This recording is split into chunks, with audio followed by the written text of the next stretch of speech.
I remember the first CD I bought. It was like this maximum format, and it was Gorillaz 92000. I have an older sister, and she always used to listen to like indie rock and stuff like that. So I probably say throughout her, yeah, something like that. Definitely big time System of a Down fan, and Slipknot and Korn and all this. I got the posters all over the wall.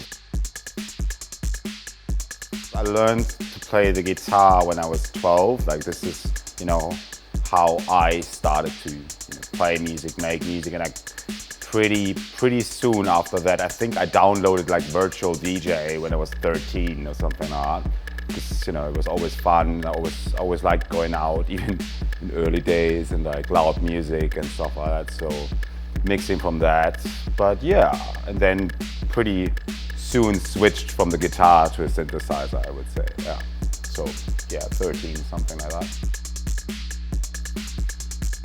At home, I mostly I'm not listening to club music at all. Punk rock, new wave fan, like a lot of Gary Newman and Talking Heads and Susie and the Banshees, Deepish Mode, mostly, yeah, bands and stuff like 80s and 90s stuff, like for sure, yeah. Yeah, it's cute, it's like more romantic and it has like more emotions, and I am a bit of a romantic person, I would say, so yeah, definitely where my heart is lying, yeah. Intense, melodic, and romantic, yeah. So with the opening tracks, I have kind of a system because I always choose 3 records. Like the first 3 records are kind of made so they're different styles, so I can see how the crowd responds to this different kind of music styles, and therefore from that point on I can like build up with like the music, and I can see what kind of vibes the most for that moment. So I have like a bit of a, I get a glimpse of what the people were like reacting the best to, and from that on I can build up from every angle. So this is that. And for the ending song, I mean, something epic, yeah, definitely. Quite intense, to be honest, because since I'm playing vinyl only, or like, let's say 99% vinyl, it's kind of, since you're limited in what you can bring to a gig, right? So normally I travel with around like 60 records, 50, 60 records, something like that. So you can make 3 hours of music, or maybe 4, with good B-sides and stuff like that. Because all the electro tracks that are rather short and quite fast, so you have like kind of, I don't know, like 4 minutes per track, in general 5, then mixing intro, outro, so you have left with like 3 minutes of a track, so you need like a lot of records to fill an hour. Therefore, when you travel, you kind of need to pack pretty wisely, or like think about it a lot, because you're stuck with it, right? So you bring it to the show, and then it has to work. If it goes more in a let's say more like in an aggressive way, the music, or more like a bit more relaxing, or like not so hard in that point. So yeah, I spend actually quite a lot of time during the week to pack for the weekend.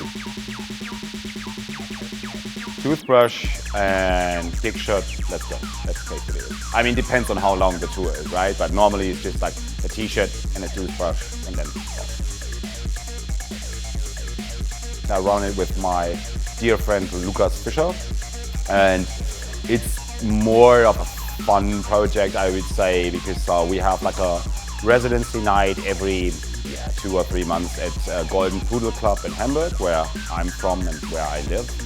And it's more like a hard project, because the cool thing is, like with this traveling and stuff, you meet like a lot of nice musicians and nice people, and therefore when they're like around, you can like invite them, and then because people normally don't come to Hamburg, because like rather when they go to in Germany they go to Berlin or stuff like that. So we try, because we are still loving Hamburg, and we try to get people over there to see it because I think it's beautiful. And so therefore, yeah, we run the light at Pudel to invite some friends over, and we also have like some releases that we do with the label, but like it's mostly music from friends, and then we do some tapes or 7 inches or stuff, but it's more like, yeah, music of friends that we just put out and just, you know, ship it ourselves, and 50 copies, and that's it. A song that I listened the most to and I'm still not bored of listening to and still loving it, from the band Autumns, and the track is called A Night in June. I love to go swimming a lot, and I got quite hard into bouldering or like climbing like over the last 2 years, because I really felt the need of, you know, when you spend so much time in, I don't know, in clubs, and but also like more time in like planes and cars and all this indoor stuff, I really try to be outside as much as I can, and therefore like climbing is good, or swimming, like outdoor swimming is for me the best thing to do in my free time. Also, I used to be quite a gamer, but not anymore, because, you know, it's also like indoor and I can't just spend all the time indoor. Swimming and climbing, I would say, yeah. The octopus, actually, like, yeah, for sure. The octopus always has been, always will be. I don't know, like it's the animal that fascinates me the most. I wish I was an octopus. Hopefully it gets a bit more back to normality, because of course, or whatever is normal for you, but of course I think since COVID, everything, you know, switched up a lot, and it's like still not there yet where it was, I think. So hopefully we all will recover, like also like, yeah, the clubbing context, it will recover from that. And yeah, I mean, hopefully in 10 years, people still make nice techno, electro music, and yeah, that places like this will always exist, because I think it's really important that, because clubs for me are more than just spaces for dancing and stuff. It's more like a shelter where you have like-minded people and you can feel safe and you can, you know, be whatever you want to be, and just, you know, in light of total freedom. This is, like, I always saw clubs as places of freedom. Therefore, I hope we will have the same, if even not stronger, community and energy in 10 years. Mosh pit, for sure. Nah, yeah, since, I mean, I like it, yeah, because, yeah, since I myself, since, you know, playing a lot, I don't go to clubs that often by myself anymore, but I still love to go to concerts, and you will find me in a mosh pit in a concert. I like it when people like really get in touch with the music and like really just fade themselves into it and just like stop thinking whatever they're thinking and just like, you know, come in this kind of ecstasy moment where you just go with everything comes and your body starts moving by itself. And yeah, and I think you can see that with people sometimes, you know, when they get into this really almost spiritual moment or mindset. And yeah, this is awesome to see when you see people really let go of everything and just totally follow you and are with you in this kind of dance floor journey. Home, I would say.